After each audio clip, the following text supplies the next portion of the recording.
ये सिर्फ कहानी नहीं है, ये उन लोगों की आवाज है जिन्हें कभी सुना ही नहीं गया।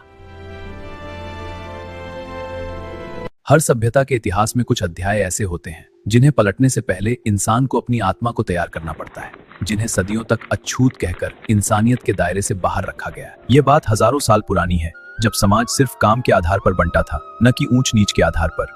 किसान, बुनकर, लोहार और कुम्हार सब मिलकर एक पूरे समाज का निर्माण करते थे। अभी तक वर्ण जन्मजात न होकर व्यवसाय पर आधारित था, लेकिन उत्तर वैदिक काल में आते आते यह व्यवस्था कठोर होने लगी। अब कर्म नहीं, जन्म ही व्यक्ति का वर्ण तय करने लगा। ऋग्वेद के 10वें मंडल के पुरुष सूक्त में पहली बार शूद्र वर्ण का उल्लेख मिलता है। यह बताया गया कि कैसे एक विराट पुरुष के मुख से ब्राह्मण, भुजाओं से क्षत्रिय, जांघों से वैश्य और पैरों से शूद्रों की उत्पत्ति हुई। कुछ काम शुद्ध माने गए और कुछ अशुद्ध।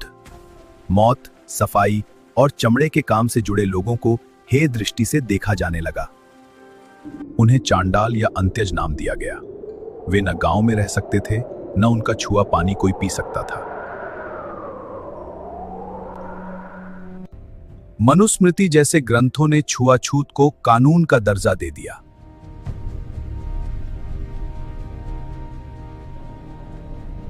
यह कानून नहीं, अत्याचार का ढांचा था।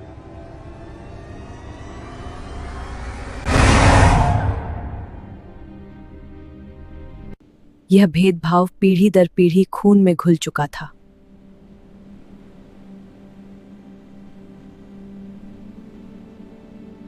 फाहियान ने एक ऐसे समाज को देखा जहां छुआछूत एक स्थापित संस्था बन चुकी थी।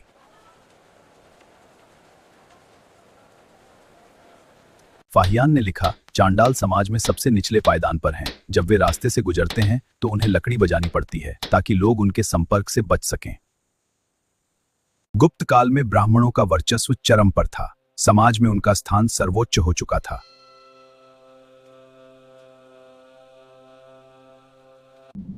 यह बस्ती उन लोगों की थी जिन्हें समाज ने बहिष्कृत कर दिया था। उनका जीवन मात्र अस्तित्व की लड़ाई बन चुका था। सम्राट अशोक ने कहा, सब मनुष्य मेरी संतान हैं, लेकिन यह विचार समाज के भेदभाव को मिटा नहीं सका। इस गांव में हम सभी समान हैं, लेकिन बाहरी लोग हमें विभाजित करना चाहते हैं। हाँ, लेकिन भक्ति हमें एकजुट करती है। हमें बराबरी का संदेश फैलाना होगा। हम तैयार हैं। ऐसा चाहूं राज में जहां मिले सबन को अन्न, छोट बड़ो सब सम बसे, रविदास रहे प्रसन्न। कबीर ने कहा, ये जो धागे हैं ये किसी जाति के नहीं होते, बस बुनाई का ज्ञान चाहिए। इसी तरह साधु में भी सिर्फ ज्ञान देखो, जाति तो बस एक भ्रम है। चोखा मेला मंदिर के बाहर खड़े रहे, उनकी भक्ति भी उन्हें भीतर नहीं ले जा सकी।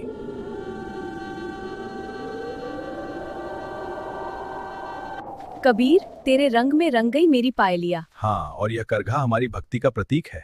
बिल्कुल, जैसे यह धागा भक्ति में पिरोया गया है। तो इसे और मजबूत बनाओ। 1526 की पानीपत की लड़ाई ने एक नए युग की शुरुआत की, लेकिन क्या इससे समाज के सबसे नीचे के लोगों का जीवन बदला? मुगल दरबार अपनी शान और शौकत के लिए विश्वविख्यात था। यहाँ कला, संस्कृति और वैभव अपने चरम पर था, लेकिन यह चमक दमक समाज के केवल एक छोटे से हिस्से तक सीमित थी। लेकिन दरबार की चकाचौंध से कोसों दूर एक दूसरी हकीकत थी। भूमिहीन मजदूरों और किराहतरी बिसेनौका से आते थे और इनकी जिंदगी गरीबी और सामाजिक अपमान में गुजरती थी। यह जजमानी प्रथा थी जहां निचली जातियों के लोग ऊंची जातियों के लोगों को सेवाएं प्रदान करते थे। बदले में उन्हें अनाज या रिश्ता सेवी मजदूरी मिलती थी। ले लो। अकबर ने सुलह कुल की नीति अपनाई। उसने सभी धर्मों का आदर किया और जजिया तक हटा दिया। लेकिन क्या उसकी यह उदारता समाज के सबसे निचले तबके तक पहुंची? अकबर ने कुछ सामाजिक सुधार किए, लेकिन उसकी नीतियों का उद्देश्य जाति व्यवस्था का उन्मूलन नहीं था। सामाजिक ढांचा ज्यों का त्यों बना रहा। मुगल काल में मुस्लिम समाज भी अशराफ, अजलाफ और अर्जल में बंट गया। श्रेष्ठता का दावा यहां भी था और सबसे निचले पायदान पर धर्मांतरित अछूत ही रखे गए। इन अर्जल मुसलमानों के लिए मस्जिद के दरवाजे भी बंद थे। इस्लाम की सैद्धांतिक समानता यहां भी हार गई थी। कठोर जाति व्यवस्था से त्रस्त होकर कई अछूतों ने इस्लाम की शरण ली। उन्हें लगा कि शायद इस नए धर्म में उन्हें सम्मान और समानता मिलेगी। औरंगजेब के शासनकाल में अकबर की उदार नीतियां पलट दी गईं। जजिया फिर से लगाया गया और यह कर गरीब हिंदुओं और अछूतों पर एक अतिरिक्त बोझ बन गया।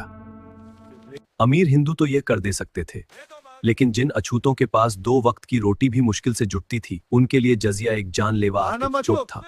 हुक्म हुआ, ले लो। मुगलों से भी सदियों पहले 11वीं शताब्दी में एक महान विद्वान अल बरूनी भारत आया। उसने अपनी प्रसिद्ध पुस्तक किताबुल हिंद में यहाँ की सामाजिक व्यवस्था का गहन अध्ययन किया। अल बरूनी ने देखा कि जाति व्यवस्था कितनी जटिल और कठोर है। उसने पाया कि विदेशियों को भी अस्पृश्य माना जाता था और उनसे दूरी बनाई जाती थी। यह भेदभाव समाज की आत्मा में गहराई तक समाया हुआ था। फ्रांसवा बर्नियर ने लिखा कि मुगलकालीन भारत में कोई मध्यम वर्ग नहीं था। या तो लोग अकूत संपत्ति के मालिक थे या फिर घोर गरीबी में जी रहे थे, और इस गरीबी की सबसे भयानक मार अछूतों पर पड़ती थी। 17वीं शताब्दी तक मुगल साम्राज्य अपनी समृद्धि के चरम पर था, लेकिन इसी दौरान यूरोपीय व्यापारिक कंपनियां भारत के तटों पर अपनी पैठ जमाने लगी थीं। ये नए मेहमान जल्द ही इस देश की किस्मत के फैसले की ताकत बन जाएंगे। 1707 में औरंगजेब की मृत्यु के बाद मुगल साम्राज्य तेजी से बिखरने लगा। उत्तराधिकार के संघर्षों और क्षेत्रीय सत्ता को खोखला कर दिया। यह एक महान साम्राज्य के पतन का आरंभ था। एक कमजोर केंद्र और अराजकता के इस माहौल में मराठों, सिखों और जाटों जैसी क्षेत्रीय शक्तियां उभरने लगी। दूसरी ओर इस राजकीय कम खास कर आता निगरे थी। पेशवाओं के शासन में अछूतों पर अत्याचार की सारी हदें पार कर दी गईं। उन्हें सड़क पर इस तरह चलना पड़ता था कि उनकी छाया तक किसी को न छू सके। 1757 में प्लासी के युद्ध ने भारत के इतिहास में एक नए और निर्णायक अध्याय की शुरुआत की। यह एक औपनिवेशिक शक्ति के रूप में अंग्रेजों के उदय का प्रतीक था।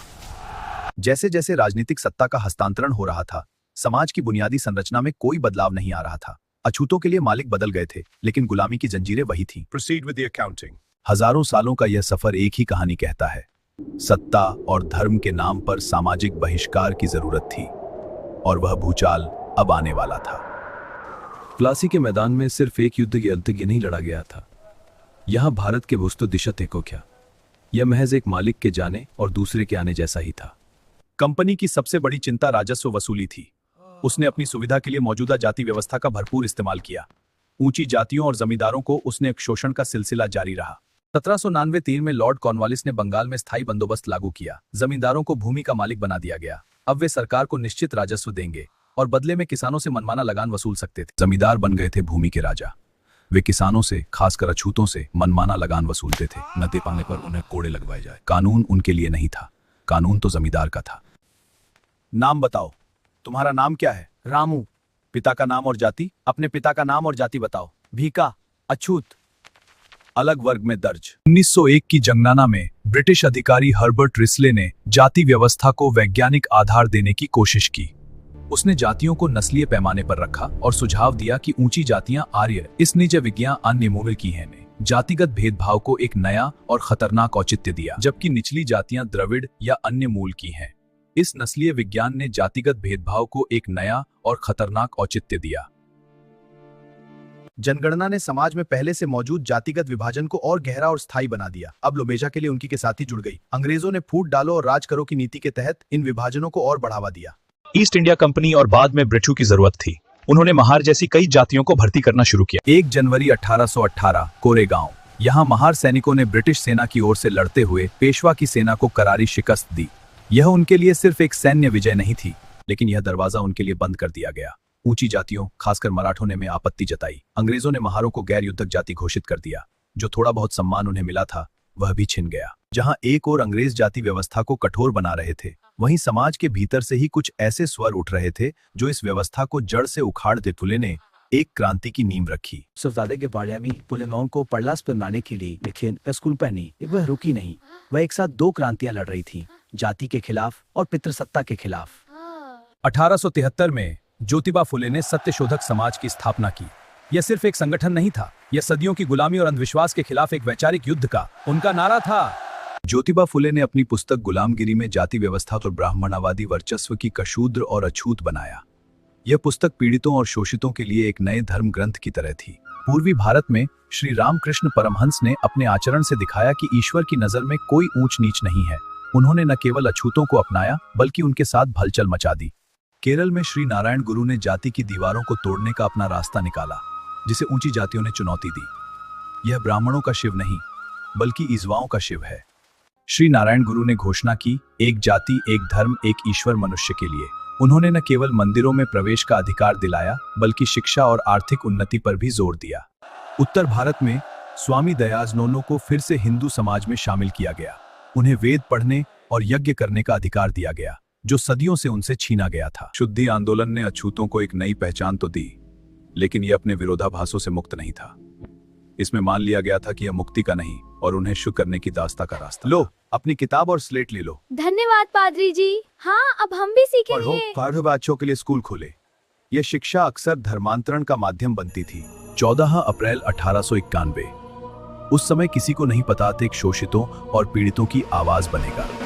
यही थे बाबा साहेब डॉक्टर भीमराव अंबेडकर। बचपन में ही भीमराव ने छुआछूत की कड़वी सच्चाई को करीब से देखा। वह अपनी माँ के साथ कुएं पर पानी लेने जाते थे। प्यास लगे पर भी नहीं मिलता था, किसी सवड़ के नल से पानी नहीं मिलता था। स्कूल में भी उसका जीवन आसान नहीं था। उसे कक्षा में सबसे पीछे का लगे छूते तक नहीं थे। अगर उसे प्यास लगती तो वह नल खुद नहीं खोल सकता था, उसे चपरासी के आने का इंतजार करना पड़ता था। एक बार भीमराव और उसका भाई अपने पिता से मिलने जा रहे थे। रास्ते में वे एक नाई की दुकान पर बाल कटवाने रुके, लेकिन नाई ने उन्हें देखते ही भगा दिया। उसने कहा, लेकिन बड़ौदा के महाराजा सयाजीराव गायकवाड़ से छात्रवृत्ति पाकर वह 1913 में उच्च शिक्षा के लिए अमेरिका चला गया।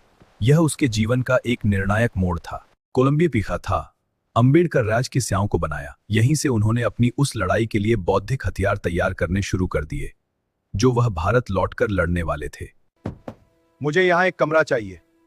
उस दिन उन्हें यह एहसास हुआ कि डिग्रियां चाहे कितनी भी बड़ी क्यों न महाते, भारत में उनकी कीमत उनकी जाति से ही आंकी जाएगी। यह अखबार अछूतों की समस्याओं और उनकी आकांक्षाओं की आवाज बना। यह उनके राजनीतिक और सामाजिक आंदोलन का पहला ठोस कदम था। अब वह चुप नहीं रहने वाले थे। 20 मार्च 1927 महाड़। यह तारीख भारत के इतिहास में स्वर्णाक्षरों में लिखी गई। डॉक्टर अंबेडकर के नेतृत्व में हजारों अछूतों ने चौदार सिंह तालाब से पानी पी। उसी वर्ष 25 दिसंबर को डॉक्टर अंबेडकर ने एक और क्रांतिकारी कदम उठाया। उन्होंने सार्वजनिक रूप से मनुस्मृति की प्रतियां जलाईं। वहां उन्हें धृत्य से तर्क दिया कि दलित हिंदू समाज से जलपग एक राजनीतिक इकाई हैं और उन्हें अपनी सुरक्षा और प्रगति के लिए पृथक निर्वाचन क्षेत्र का अधिकार मिलना चाहिए। लेकिन डॉक्टर अंबेडकर की यह मांग एक और बड़े नेता को स्वीकार नहीं थी। महात्मा गांधी दलितों को लिए पृथक के निर्वाचन क्षेत्र जगह मांग की तो गांधी ने इसके विरोध में यरवदा जेल में आमरण अनशन शुरू कर दिया। गांधी के जीवन को बचाने के लिए डॉक्टर अंबेडकर पर भारी दबाव बनाया गया। आखिरकार 24 के संभव को इसके बदले अंबेडकर ने इसे ब्लैकमेल कहा, लेकिन उनके पास कोई विकल्प नहीं था। इसी दौरान देश के दूसरे हिस्सों में भी प्रतिरोध की लहर चल रही थी। केरल के वायकोम में यह 104 दिनों तक चला और अंततः इसे सफलता मिली। वायकोम सत्याग्रह के दौरान ही तमिलनाडु के एक नेता उन्होंने इसे नई दिशा दी। उन्होंने आत्मसम्मान आंदोलन की शुरुआत की। पूना पैक्ट के बाद गांधी ने हरिजन सेवक संघ की स्थापना की और अछूतों के उत्थान के लिए काम करना शुरू किया। उन्होंने अछूतों को हरिजन यानी ईश्वर की संतान कहा। 1935 में ब्रिटिश सरकार ने गवर्नमेंट ऑफ इंडिया एक्ट पारित किया। इसी अधिनियम में पहली बार आधिकारिक तौर पर जिन्हें विशेष सुरक्षा और राजनीतिक प्रतिनिधित्व की आवश्यकता थी। 12 नवंबर 1936 को त्रावणकोर के महाराजा ने एक ऐतिहासिक घोषणा की। यह मंदिर के सभी में घोषणा सदियों से चली आ रही सामाजिक असमानता के खिलाफ एक बड़ी जीत थी। जब दूसरा विश्व युद्ध छिड़ा और भारत छोड़ो आंदोलन अपने चरम पर था, डॉक्टर अंबेडकर ने अखिल भारतीय अनुसूचित जाति महासंघ ताकि दलितों की राजनीतिक आवाज और मजबूत हो सके। भारत को आजादी मिल गई। सदियों की गुलामी की जंजीरें टूट चुकी थीं, लेकिन जाति की जंजीरें अब भी करोड़ों लोगों, देश का नया संविधान। भारत को सदियों की राजनीतिक गुलामी से आजादी मिल गई। उनके सामने एक नया सवाल था, क्या यह राजनीतिक आजादी उनके लिए सामाजिक आजादी भी लाएगी? लेकिन आजादी के जश्न के साथ ही देश के बंटवारे की त्रासदी भी सामने आई। सांप्रदायिक दंगों और विस्थापन ने लाखों लोगों को बेघर कर दिया। लेकिन आजादी से पहले ही 9 दिसंबर 1946 को संविधान सभा की पहली बैठक, उनके जीवन का सबसे बड़ा योगदान अभी आना बाकी था। 29 अगस्त 1947 को संविधान का मसौदा तैयार करने के लिए एक 7 सदस्यीय प्रारूप समिति का गठन किया गया और इस समिति का अध्यक्ष बनाया गया, जिसने स्वयं चूबा का सम्मान मिली। रात के सन्नाटे में जब पूरा देश सोता था, डॉक्टर अंबेडकर का दिया जलता रहता था। वे जानते थे कि यह कोई साधारण दस्तावेज नहीं है, यह करोड़ों शोषितों और पीड़ितों की आशाओं का प्रतिनिधित्व करता। और फिर उन्होंने वह लिखा जो भारत के इतिहास में एक क्रांतिकारी कदम था, अनुच्छेद 17। यह केवल एक कानूनी धारा नहीं थी। डॉक्टर अंबेडकर के बिना भारत को शायद एक बिल्कुल अलग संविधान मिलता। यह सम्मान उस व्यक्ति के लिए था जिसे कभी स्कूल में पानी पीने तक का अधिकार नहीं था। 15 अगस्त 1947 को डॉक्टर अंबेडकर को स्वतंत्र भारत का प्रथम कानून मंत्री नियुक्त किया गया। यह वही व्यक्ति में कक्षुगुण ताकना पड़ता था। 5 फरवरी 1951 को डॉक्टर अंबेडकर ने संसद में एक और क्रांतिकारी विधेयक प्रस्तुत किया। यह केवल महिलाओं के लिए नहीं, समाज के हर वंचित वर्ग के लिए समानता की लड़ाई का हिस्सा था। लेकिन रूढ़िवादी ताकतों ने इस विधेयक का जमकर विरोध किया। उन्होंने इसे हिंदू धर्म पर हमला करार दिया। डॉक्टर अंबेडकर ने तर्क दिया, समझाया, लेकिन बहुमत उनके खिलाफ था। यहां तक कि प्रधानमंत्री नेहरू भी इस मुद्दे पर पूरी तरह उनके साथ खड़े नहीं हो सके। 27 सितंबर 1951 को डॉक्टर अंबेडकर ने पद से इस्तीफा कर ली थी। यह इस्तीफा केवल हिंदू कोड बिल के लिए नहीं था, यह उस पूरी मानसिकता के खिलाफ था जो सदियों से समाज को जकड़े हुए थी। डॉक्टर अंबेडकर ने भारतीय महाबोधि सोसाइटी की स्थापना की। उनका झुकाव अब बौद्ध धर्म की ओर बढ़ रहा था कि हिंदू धर्म के भीतर रहकर सच्ची समानता संभव नहीं है।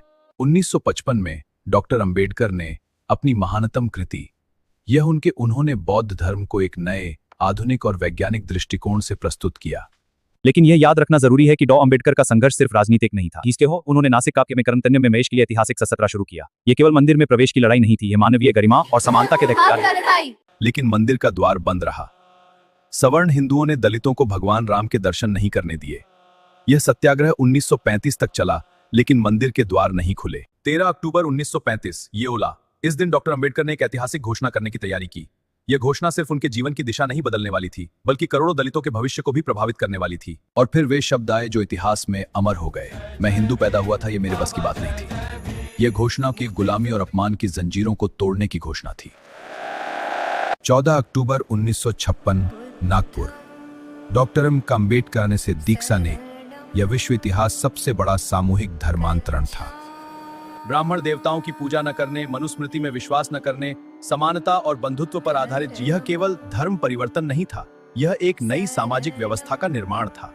6 दिसंबर 1956 धर्मांतरण के केवल 7 सप्ताह बाद दिल्ली में अपने आवास पर डॉक्टर भीमराव अंबेडकर का महापरिनिर्वाण हो गया।